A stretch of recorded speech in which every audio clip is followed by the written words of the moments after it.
pelo menos no partidão, como a gente chamava, de 50 anos, pelo menos, né? E muita ditadura, proibindo o debate, proibindo um acúmulo nesse sentido.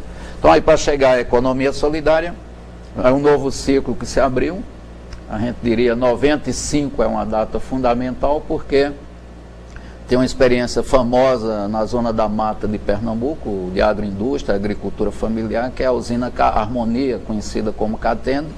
E é engraçado também na minha história, porque no Partido Comunista Brasileiro Revolucionário eu estava ligado ao esquema rural. O esquema rural era desencadear a guerrilha rural justamente em Palmares, Catende, etc, etc. Onde muitos companheiros da época terminaram assassinados, mas a gente tinha gente plantada ali dentro.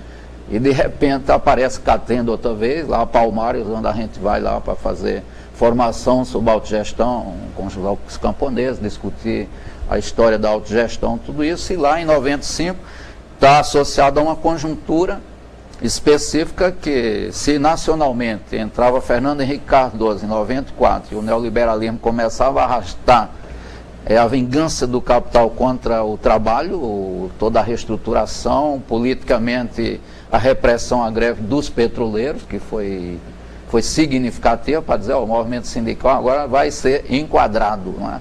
Multas, uma legislação pesada, repressão, né? E aí dificultou muito a organização dos trabalhadores, outras mudanças que vieram também, favorecer outras centrais sindicais. E naquele período o governador de Pernambuco era Miguel Arraes.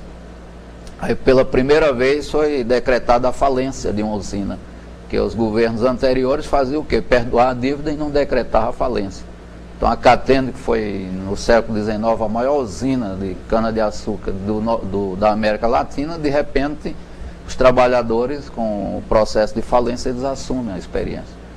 São 18 mil camponeses, 700 operários da indústria, 26 mil hectares, 5 cidades. Quer dizer, aquilo ali, se você avança a experiência, é uma comuna.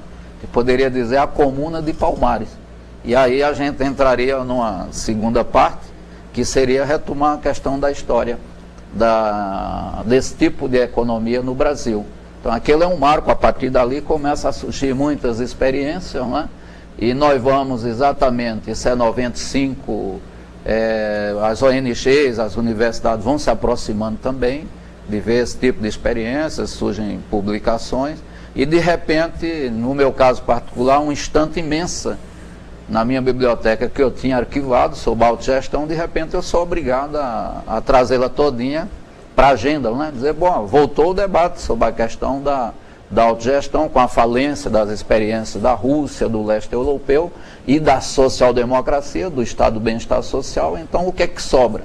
Bom, você recuperar essas ideias e ver o caráter contemporâneo delas, né? E aí, de repente, com o Fórum Social Mundial, em 2001, que foi em Porto Alegre, nós vamos perceber inexperiências do que vinha se chamando economia solidária, economia popular e solidária, economia social, que existiu pelo mundo afora. De repente, bom, então é uma coisa em nível mundial, então vamos nos dedicar mais a essa questão, né? Isso foi em 2001, quando vem o fórum seguinte, já vem com a eleição do Lula, né?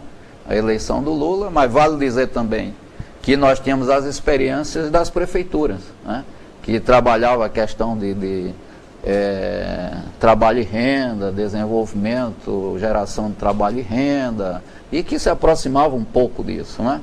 Um programa interessante, eu participei na Confederação Nacional dos Metalúrgicos em 96, 97, chamava Integrar, né?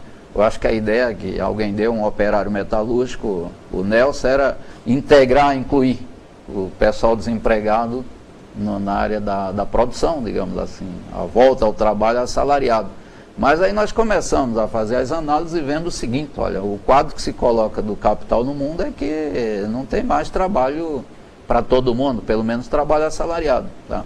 E os operários então começaram a dizer, então vamos pensar outra coisa. Nós chamamos então Paul Singe, a Luiz Mercadante, o pessoal da Anteag, a Nakano e o Marcos Arruda, que vinham fazendo essa discussão em diversos níveis, a Luiz numa lei no Congresso, e reunimos lá uns 3.000 trabalhadores desempregados lá no ABC e abrimos essa discussão. E eles tinham feito propostas, se juntado em grupos, né, para formular propostas de cooperativismo popular. Então, dizer, bom, se não tem trabalho formal assalariado, vamos ver um outro tipo de campo de trabalho que a gente pode desenvolver. Então, aquilo teve um impacto dentro da CUTA, a partir dos metalúrgicos, e depois, em 2002, quando veio a eleição do Lula, e em 2003, o pessoal se reúne e diz, bom, olha, nós precisamos ter um espaço no governo federal, porque no do Olívio, que foi até 2002, nós tínhamos, eu trabalhei lá também com formação em economia solidária, tinha um programa de economia popular e solidária que foi muito importante no Rio Grande do Sul. Então as outras prefeituras que a esquerda ia ganhando ia também desenvolvendo essas experiências de economia solidária. Então aí a gente para aqui essa primeira parte e quando entra o governo Lula, então se colocou a questão de como em nível do Estado e de políticas públicas nós podemos colocar a questão da economia solidária. Então,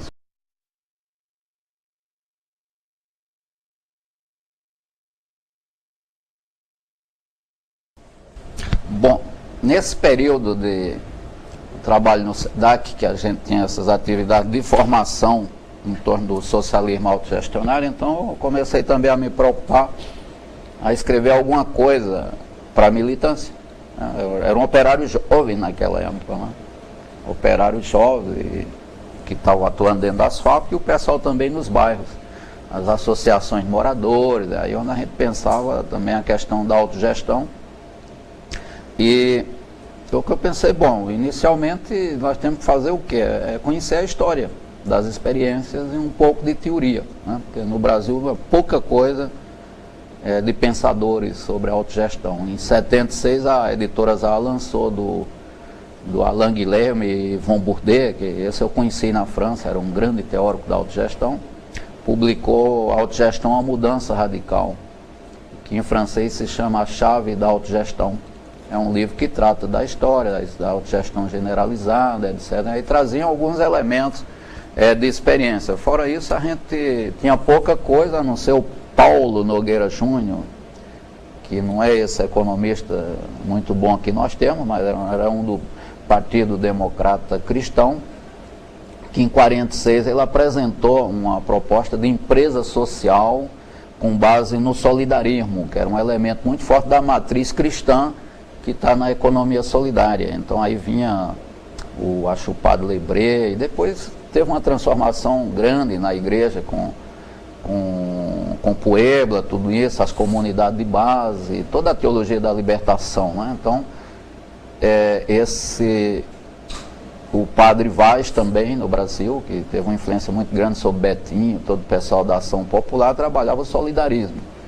E o Padre Lebré tinha na França um grupo chamado Economia e Humanismo, onde fazia discussões de buscar um terceiro caminho, nem o capitalismo com hegemonia norte-americana, nem o socialismo de hegemonia soviética. Então tinha que buscar um outro caminho, que era o humanismo, a questão da solidariedade, tanto se chamava solidarismo, e alguns do Brasil foram lá para conhecer, e quando voltaram criaram a Unilabor aqui em São Paulo, que era na área de construção de imóveis, algo assim, e isso depois, daí surgiu a Frente Nacional do Trabalho, que é de inspiração cristã, e que tinha Groff e outros que participaram da greve metalúrgica de Osasco em 68, da comissão de fábrica. Então esse era um pessoal com quem a gente se dava bem para trabalhar. Alguns deles depois participaram de grupos como a Polop, é um grupo que não surgiu do Partido Comunista, tinha o Emissado, o Edessade, Piragibe Castro Alves e outros intelectuais, o Paul Singe, que vinham da juventude do Partido Socialista Brasileiro. E tinha o Aziz Simão, que era professor aqui, era tio do Éder, do Emi, Antônio Cândido. Então o PSB era forte no Nordeste e em São Paulo, e era de esquerda, né? E lá eles também formularam para a Constituição de 46 uma ideia sobre controle operário, que saiu na Folha Socialista, tudo. Bom, então aí você encontrava muito pouca coisa. E o Paulo Nogueira também apresentou uma ideia baseada nessa matriz cristã de uma empresa social. Esse homem depois teve que sair do Brasil, E o que é interessante, em 69, uma coisa extraordinária, ele publica um livro que eu acho que se chama Autogestão. Eu não me lembro a editora, um livro imenso, onde ele esteve na França exilado. Olha, a bibliografia que ele consultou é basicamente tudo que tinha na França sobre isso, né? O que eu fui pegar quando eu estive lá, e eu conheci esse livro depois, é raríssimo esse livro, tem uma bibliografia imensa. Só que é de um ecletismo fabuloso. Então, um capítulo assim é Autogestão de Jesus Cristo a Marx, né? E aí você vai ver como agora recentemente tem uma utopia, Socialismo ou Utopia Cristã, de um jurista, um livro imenso, que também ele fez fichas, a tese dele são as fichas de leitura, onde entra o Leonardo Boff, entra Panecoec, entra Rosa Luxemburgo. Então é uma mesclagem assim impressionante, né? Agora é um livro que ele fez leituras que são muito pouco feitas pela esquerda brasileira, né? E bom, é um que saiu recentemente. E na época tinha esse do Paulo Nogueira, mas não era um livro que circulasse, né? Um livro que circulasse. Eu aproveitei então a experiência que eu tive na Europa, como eu trouxe muito material, e comecei a publicar o que eu chamo de brochuras. Que não era o livro que implicasse pesquisa, a não ser o que saiu sobre a Polônia. Que quando houve a greve na Polônia, toda a experiência, eu digo, bom, mas isso aqui tem muito a ver com a visão que a Rosa Luxemburgo tinha, né? Que é uma das pensadoras da autogestão, na Liga Spartacus, etc, etc. E aí eu fiz um trabalho pegando a pesquisa de Portugal, uma combinação chamada Rosa Luxemburgo e Solidarność, né? As lutas operárias, autogestionárias, etc, etc. Que quando eu fui à Polônia, eu mostrei para os operários e socialistas na Polônia, eles ficaram profundamente incrédulos e irritados, porque ele diz, a Rosa não tem nada a ver conosco. A Rosa nunca foi nacionalista, ela foi sempre internacionalista, e o próprio fundador, um velhinho fundador do Partido Socialista da Polônia, também reafirmava isso, o que me impressionou muito, né? Eu disse, bom, a prática de vocês é uma prática que tem grandes afinidades com as ideias que a Rosa Luxemburgo tinha sobre a greve de massa, etc, etc, etc. Isso independentemente. E um fato na Polônia naquela época era uma prática revolucionária sem uma teoria. Sem uma teoria, porque você ia encontrar o congresso que eles fizeram, falava de uma república autogestionária da Polônia. Era uma coisa fabulosa, porque traziam experiências de lutas anteriores. Mas quando você ia ver a ideia da autogestão, a ideia do socialismo, era uma coisa muito difícil, porque eles se identificavam com aquele regime que estava ali, né? Bom, então eu comecei a me dedicar um pouco a esse trabalho, e saiu um livrozinho, uma brochura que circulou muito, de capa azul, que era do próprio SEDAC, que se chamava As Lutas Operárias Autônomas e Autogestionárias, né? Então aí eu comecei a fazer um trabalho nesse sentido, depois um outro para uma associação de moradores, que era a questão do socialismo da Comuna de Paris até a Comuna de Gdansk, aí já estabelecendo um ciclo. Em 1871 a Comuna de Paris, como o primeiro grande momento, até a Comuna de Gdansk, que é a cidade do Báltico, onde o Solidarność tinha a sua maior força nos estaleiros navais Lenin, né? Era Gdansk. E é um ciclo todo a ser trabalhado, né? Como preencher isso? Bom, a primeira ideia é fazer um vídeo. Depois nós vimos que era muito caro, e fizemos só um sobre a Comuna de Paris, que até hoje eu estou utilizando. Os pontos programáticos dos trabalhadores, para dizer, a Comuna de Paris é isso. Como é que você vai gerir uma cidade, né? E era mais do que uma cidade, eles queriam espalhar pelo mundo inteiro, né? Em outras cidades como Lyon e outras cidades do interior da França tentaram também a espécie de comuna, né? Bom, então a gente começou a fazer uma série de trabalhos, traduzir alguns, do Branko Hovart, que é um iugoslavo que tinha sobre o socialismo, o autogestionário, a evolução, a história, etc. A gente traduzia e publicava, que trazia alguns elementos da história, da experiência da Iugoslávia. E deixe-me ver, basicamente são umas 4 ou 5 publicações, alguns outros documentos mais políticos sobre um socialismo autogestionário, a gente fazia para a formação, então tinha toda uma produção nesse sentido. Bom, o trabalho que eu passei a fazer agora, esse é um livro, eu vou falar um pouco dele, chama-se Do Beco dos Sapos aos Canaviais de Catende. Quer dizer, não é só a comuna, é de pegar a experiência da cooperativa em Rockdale, em Manchester, que é num bairro chamado Beco dos Sapos. Isso aqui se chamava Autogestão e Socialismo, mas depois eu achei que esse nome era melhor, porque tinha essa experiência lá atrás e os canaviais de Catende, porque a gente estava indo fazer formação em Catende, retomando a experiência da usina Harmonia em Catende, e depois eu botei um subtítulo de Lutas para Além do Capital, quando eu dei uma retomada na obra do Mesaros, e achei muito interessante. Então ficou esse o título, Autogestão e Socialismo, Do Beco dos Sapos aos Canaviais de Catende.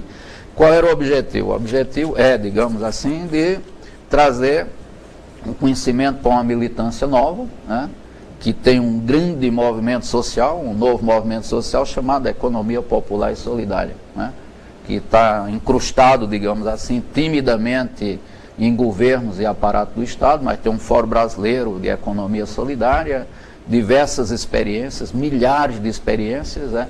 A Senais, que é a Secretaria Nacional de Economia Solidária, do Paul Singe, nós fizemos um mapeamento onde vai mostrando o crescimento da economia solidária de 2000 para cá.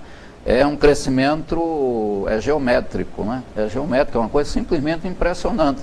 Com muita debilidade, com muitas fragilidades, as incubadoras, empresas recuperadas, comunidades indígenas. Então você tem uma multiplicidade de experiências, e o Fórum Brasileiro tenta ainda, timidamente, eu diria, ser quase que uma coordenação, né, dessas experiências, e plenárias nacionais que foram feitas, a Conferência Nacional, onde se tirou uma plataforma, um documento. Então tem um horizonte político definido, o que é que nós queremos na educação, na tecnologia, na formação, etc, etc.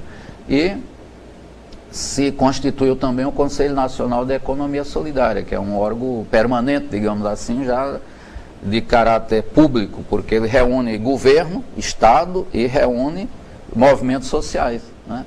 E um peso muito grande lá dentro dos movimentos sociais, dos empreendimentos sobretudo, e de pessoas que representam os ministérios que têm experiência de economia solidária.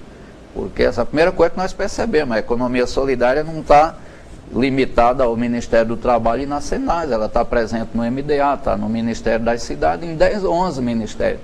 Então nós começamos a fazer curso e retomamos agora com representantes desses ministérios, que nós fomos ver, e ali vamos juntar um pouco as...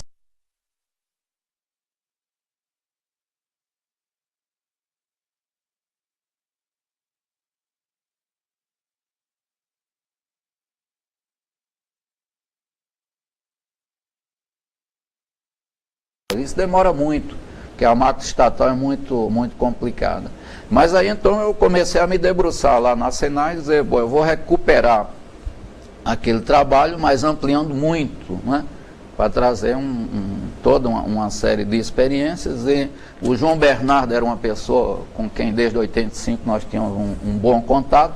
Ele começou também naquela economia dos conflitos sociais, a traçar os ciclos das lutas autônomas e de autogestão no mundo, ou pelo menos na Europa e na Ásia, onde ele traça diversos ciclos, né? E eu digo, bom, vou trabalhar com essas ideias, e ao passo que eu fui trabalhando, fui também descobrindo algumas coisas. Eu diria hoje assim, um primeiro elemento que eu fui ver, o que eu chamo de teoria da autogestão, assim, grandes pensadores que se dedicaram a essa discussão da autogestão. Um deles é o Mesaros, mais recentemente, e isso é de 95, Para Além do Capital. Então é um livro muito interessante, que ele traz uma grande contribuição. Ele foi da Hungria. Em 56 houve uma revolução dos conselhos de trabalhadores na Hungria, e ele participou. Ele era ligado ao Lukács, que teve uma participação também em nível de governo naquela época. Depois teve que se exilar, e o Mesaros teve que, depois que houve uma grande repressão por parte da União, a experiência da Hungria, ele se exilou, mas ele trouxe essa experiência. A experiência da Revolução Húngara de 56, possivelmente a maior que ocorreu no leste europeu, que era na perspectiva da autogestão, dos conselhos operários, a maneira como eles pensavam de de fazer o fenecimento do Estado, usando uma expressão de Mesáros, de ter uma segunda Câmara, né? No Parlamento tem uma Câmara que é eleita por todos os cidadãos, que é essa que surge com a democracia formal, alguns chamam de democracia burguesa e representativa, e eles diziam que deveria ter uma segunda Câmara formada só pelos produtores, pelos trabalhadores, campo, cidade, e ali essa seria a responsável de toda a questão da economia no que diz respeito à socialização dos meios de produção.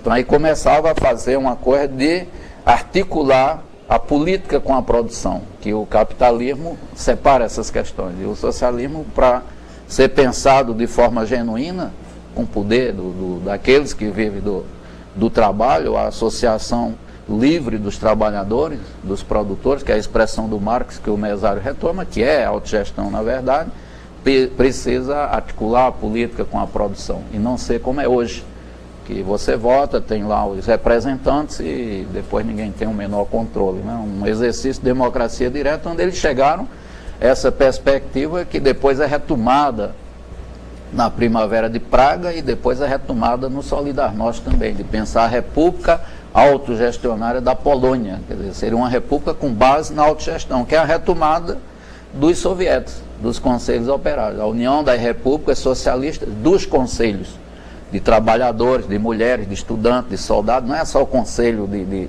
conselho operário e camponês, não, é uma multiplicidade que surgiu na luta já de 1905, depois em 1917. Então tinha uma perspectiva com base na autogestão, depois tem um processo de burocratização e os soviéticos são esvaziados por razões que nós não temos tempo aqui para fazer essa discussão. Mas aí eu fui ver o Mesáros, que traz uma contribuição fundamental, onde ele diz: o capital existiu antes da sociedade capitalista e ele existiu na sociedade pós-capitalista, que não era socialista, que era a experiência na União Soviética, na Rússia, no caso, na Polônia, Hungria, Tchecoslováquia, eram sociedades que, como ele diz, o metabolismo dos três eixos da sociedade, que é o capital, o trabalho e o Estado, eles não foram alterados radicalmente. O trabalho continua a ser trabalho com base na exploração, na alienação. O capital predominou sobre a sociedade e sobre o partido, né?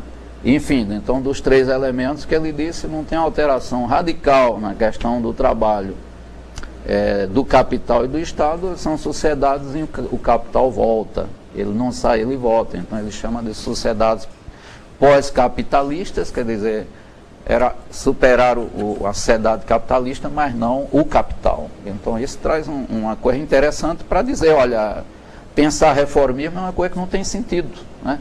Não se coloca mais reforma ou revolução, é como a Rosa, reforma e revolução, e ele coloca a questão da urgência, né? Que o capital se tornou de tal modo devastador que põe em perigo a humanidade, e a saída que ele diz é uma sociedade baseada na associação livre dos produtores, né? Dos produtores, não mais pensar a classe operária como antigamente. Então é um pensador que traz coisa importante, né? Porque é um dos poucos que pensou as experiências do socialismo de Estado e que retoma o Marx, que retoma possivelmente a coisa das experiências na Hungria. Então ele é fundamental nesse sentido, para quem está na economia solidária, discutindo a autogestão, o Mesáros, que tomou um choque em 56, como o Thompson, como o Raymond Williams, como o Edgar Morin, como o Mário Pedrosa e outros, quando viram com a revolução na Hungria e na Polônia em 56, e tem um massacre. E eles disseram, bom, mas o que é que aconteceu com a experiência socialista? Então, eles tomam um choque e se voltam para outros recursos de hegemonia cultural. O Thompson vai estudar a tradição romântica na Inglaterra, o Raymond Williams também, e o livro dele, a formação da classe operária inglesa, é importantíssimo, de experiências de autogestão territorial, de produção. O Edgar Morin também se volta para esse campo. O Lucien Goldman também se volta. É um choque de paradigma, digamos, onde eles dizem, bom, essa sociedade que a gente colocou tanta esperança, ela tomou um outro caminho. Então, o que é que nós devemos ir buscar como uma fonte que recoloque a discussão do socialismo ligada com a questão da democracia? Então, aí você vai ter, eu já falei aí o Henri Lefebvre, que é um grande pensador desse campo da autogestão. Ele estuda muito a Comuna de Paris. A experiência, a primeira tese dele é de uma província francesa, que é basicamente de propriedade comum do solo. É um livro muito pouco conhecido. Academicamente é o primeiro trabalho que ele apresenta, né? Depois ele vai desenvolver discussão também sobre o Estado, que ele chama o modo de produção estatal, que ele diz é presente tanto no capitalismo europeu, norte-americano e japonês, quanto na Rússia e nos países do leste, né? E nós temos que ter uma outra via, e essa via é da autogestão. Ele tem 4 volumes sobre o Estado, onde ele trabalha isso, o modo de produção estatal. Você vai encontrar o João Bernardo, que já vinha da experiência de Portugal e da Europa também, de outros países, onde ele vem com a linha autonomista, traçando os ciclos das lutas autônomas e lutas pela autogestão, recuperando alguns pensadores mais antigos da Comuna de Paris. O Daniel Motet é um outro que eu trabalho bastante nesse livro, porque ele foi operário metalúrgico da Renault, na França, e foi ligado, acho que era o único operário do grupo Socialismo e Barbárie do Castoriadis, né? Então, ele viveu essa experiência e eles publicavam a revista Socialismo e Barbárie já no pós-guerra. Ela vai se extinguir em 66, por aí, quando surge a autogestão e socialismo. Uma acaba e a outra surge para recuperar, e era na Escola de Altos Estudos em Paris. Em Paris eles criam o Autogestão e Socialismo, era o Centro Internacional de Pesquisa sobre Autogestão. Começou com sociólogos, é interessante, depois historiadores, e com muitos números sobre lutas específicas. Na Itália, em Portugal, um número sobre a Comuna de Paris, um número sobre Fourier, os socialistas utópicos, a Argélia, no Peru, etc. Então é uma enciclopédia de autogestão, onde você vai encontrar muitas experiências, muitos escritos e pesquisa, né? Então, eles faziam encontros internacionais sobre autogestão. Eles fizeram os primeiros na Iugoslávia, em Kosovo, eu acho que é uma ilha, onde ele se reuniu para discutir a autogestão. Depois fizeram um outro encontro em Paris e tinha essa revista que saía periodicamente, saíram cerca de 40 números, né? Hoje é muito difícil encontrar essa revista. Depois ela mudou de nome, era autogestão e socialismo, depois só autogestão, aí já era um outro período, já depois na década de 80. Então o Daniel Motet é uma figura que viveu essa experiência toda, escreveu muito sobre a experiência dele na Renault, e ultimamente ele já no final dos anos 70, ele começa a trazer uma discussão interessante. Qual é a discussão? É um dilema na cultura autogestionária, de dizer o seguinte: a autogestão é generalizada, a autogestão é uma revolução, a autogestão só é possível já no socialismo, né? E aí ficava uma dificuldade dos vários grupos na França, inclusive sindicais, como a CFDT, de muitas experiências de cooperativismo, de experiências em cidades, experiências no campo, que tinha base na autogestão, mas os que ficavam olhando, é um grande dia, a grande noite, é o dilúvio, né? E o que é que você faz com o dia a dia, as experiências concretas que estão surgindo, né? Não, isso aí são ilhas dentro do capitalismo, não tem como sobreviver, é reformismo, etc. Bom, mas como é que você prepara o dilúvio, né? Então ele fez um livro interessante, que ele chama Autogestão Gota a Gota. Dizer, bom, não vamos esperar o dilúvio, né? Fazer a barca de Noé e esperar um dia que a classe operária tomou o poder. Não, a autogestão é um ideal, mas é uma estratégia do dia a dia, que você tem que transformá-lo em passos táticos, digamos. Então é um livro muito interessante, que tentava resolver esse grande dilema da autogestão na Europa. E a autogestão na Europa, quando entra o último ciclo, que é esse que o João Bernardo fala, que começa na década de 70 e vai se esgotar possivelmente com a Polônia em 82, e depois aí já entra o ciclo, de certa forma, neoliberal, e na América Latina, o Chile, a experiência de Allende é reprimida em 73, né? Então a Polônia seria o último rebento, digamos assim. Então na Europa toda, com a reestruturação produtiva, a automação que foi antes do Brasil, saiu da agenda a discussão da autogestão, sai da agenda. Bom, aí há 2 anos atrás, esses intelectuais, sindicalistas e operários fizeram uma reunião em Paris para discutir outro dilema, muito diferente do primeiro. É dizer o seguinte: nós que tanto amávamos a autogestão, nós deixamos essa discussão de lado. Agora você olha para o mundo em volta de nós, a América Latina, Central, a Ásia e a África, e está cheio de experiências de autogestão que eles chamam de economia popular e solidária. O que aconteceu conosco?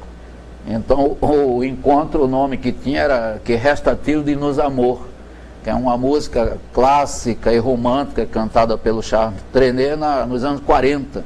Que restou do nosso amor pela autogestão? E ele diz: nós não entendemos nada, era uma mulher fabulosa, um homem fabuloso, nós largamos e ficamos aí fazendo alguma coisa, porque nós que pensamos tanto, teorizamos tanto. Então, essa era uma discussão interessante para ver como o eixo se deslocou geograficamente para o lado de cá.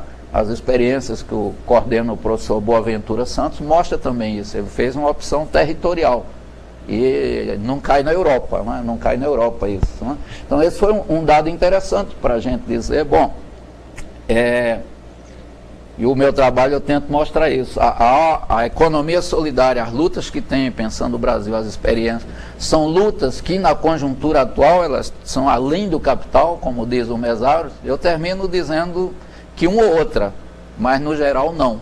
Agora, tem potencial para isso? Tem potencial para isso. Eu diria, o novo ciclo de autogestão, pós aquele que se encerra na década de 80, vai ser o quê? De grandes lutas dos trabalhadores, como foi antes? Não, aí tem mudanças fundamentais. Aí se a gente olha o que está ocorrendo na América Central, na Bolívia, no Equador, aqui mesmo no Brasil, o Peru, etc., etc., e a Venezuela, você está vendo que os trabalhadores livremente associados, esse conceito de trabalhador, ele é mais elástico, ele é mais plástico, né? Entra índios, quilombolas, etc., etc., etc. Então, não sei como teria que se esperar